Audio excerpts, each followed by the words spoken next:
Hello, everyone, and welcome to the Rerolls 40K League Season 1 recap. This season was a lot of fun, and let me iterate on and improve on not only my 40K skill, but also my event organization and planning. This season hosted 12 participants to our previous 8 and was played in an identical round robin format to the previous league. Each player played each other once over 11 weeks for 11 games. Let's take a look at the list played and how they did.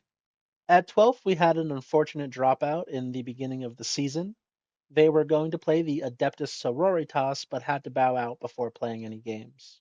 Moving up to 11th, we have the Emperor's Children. And even with a 2-8 finish, the Emperor's Children showed a strong showing and high lethality throughout the league, with some very close games against higher placing lists. Let's see what this list had. Sporting Fulgrim as its warlord, Lucius the Eternal, one Lord Exultant with the Pledge of Mortal Pain, two Lord Cacophonists, one Infractor Squad, one Tormentor Squad, two six-man Flawless Blade Squads, two Noise Marine Squads, two Chaos Spawn, a Mauler Fiend, and two Chaos Rhinos. Moving up to 10th place, one of our two Tau lists, ending 2-7-1, it would be one of the couple lists this season to end with a draw on their record. This list sported Commander Farsight, two Cadre Fireblades, two Commander and Cold Star battlesuits, one with the Starflare ignition system enhancement, two 10-man Breachers teams, one 10-man Crew Carnivores, three Stealth Suit squads, a Vespid Stingwing squad, three Fire Knife battlesuits, two Star Scythe battlesuits, and one Sunforge battlesuits, one Hammerhead gunship, one Riptide battlesuit, and two Devilfish. Next, at ninth place, was a Grey Knights list. Unfortunately, this player had to forfeit the last couple games, but was having a solid performance beforehand at around a 500 record with some strong performances. This list sported Castellan Crow, a brother captain with the enhancement Sigil of the Hunt, a Grandmaster in Nemesis Dread Knight armor, and the 66th Seal enhancement, another Grandmaster in Nemesis Dread Knight armor, one 5-man strike squad, two 5-man interceptor squads, one 10-man paladin squad, one 10-man purifier squads, and two 5-man purifier squads. At 8th place, the first of our two Necron armies was able to secure two interesting draw finishes with a 2-6-2 finish. This list included a Catan Shard of the Nightbringer, Imhotep the Stormlord, Orokin the Diviner, a Plasmancer, a Skorpek Lord, and a Technomancer with the Netherrealm Casket enhancement.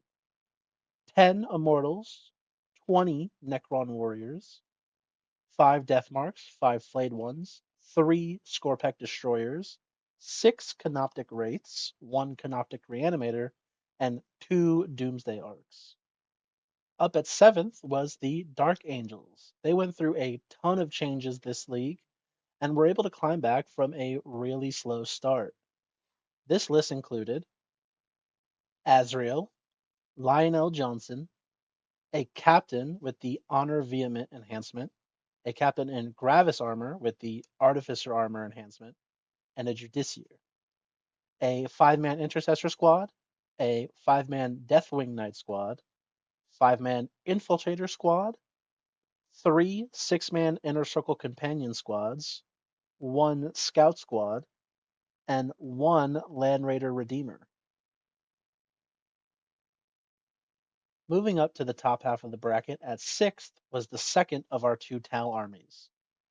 Finishing 4 and 6, this list sported an Ethereal, 4 Strike teams, 2 Pathfinder teams, 2 Stealth battlesuits, 2 Broadside battlesuits, 1 Hammerhead gunship, another Hammerhead gunship, a Piranha, 2 Riptide battlesuits, and 2 Devilfish.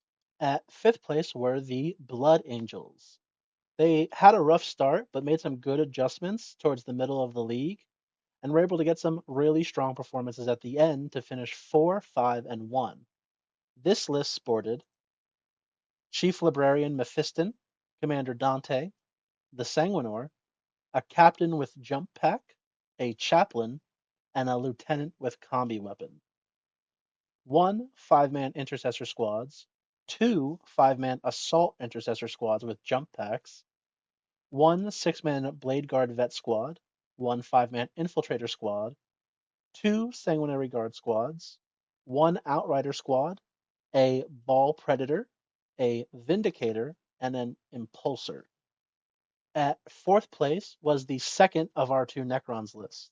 This list had a very strong showing the whole league and had some very good synergies mixed in with some very good play.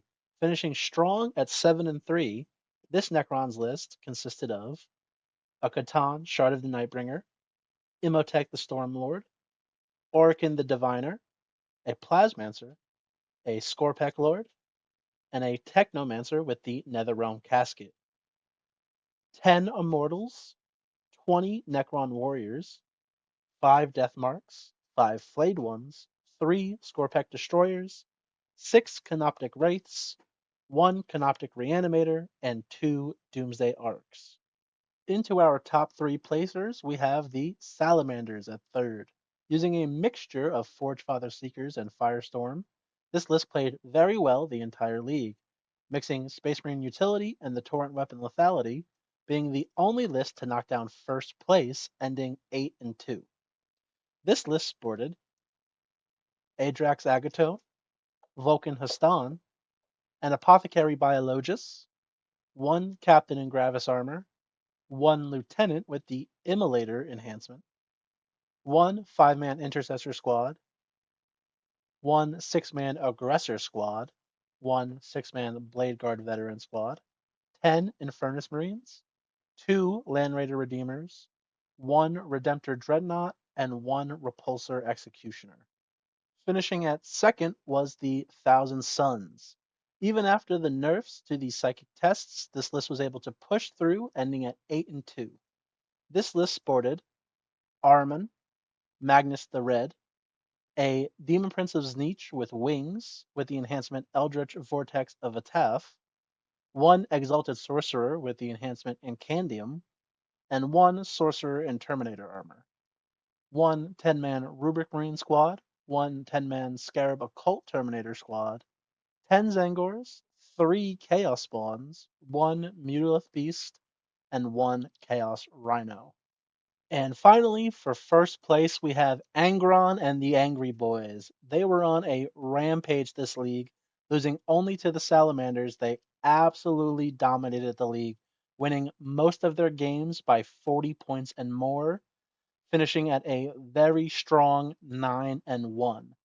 This list sported Angron himself, Karn the Betrayer, a Demon Prince of Khorne with the Helm of Brazen Ire, a Slaughterbound, 2 10-man Khorne Berserker squads, 2 8-bound squads, 1 Goremonger squad, and 1 Jackal squad, 3 Chaos Spawn, and 1 Chaos Rhino. This season was a ton of fun.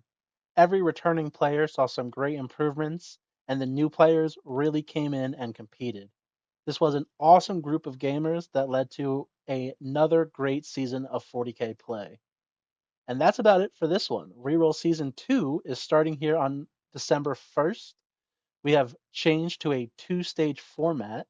If you're interested in participating or following the next league, check out the Reroll Season 2 primer video on the channel and click the link in the description to gain access to our Discord. Thank you guys for watching and keep rolling.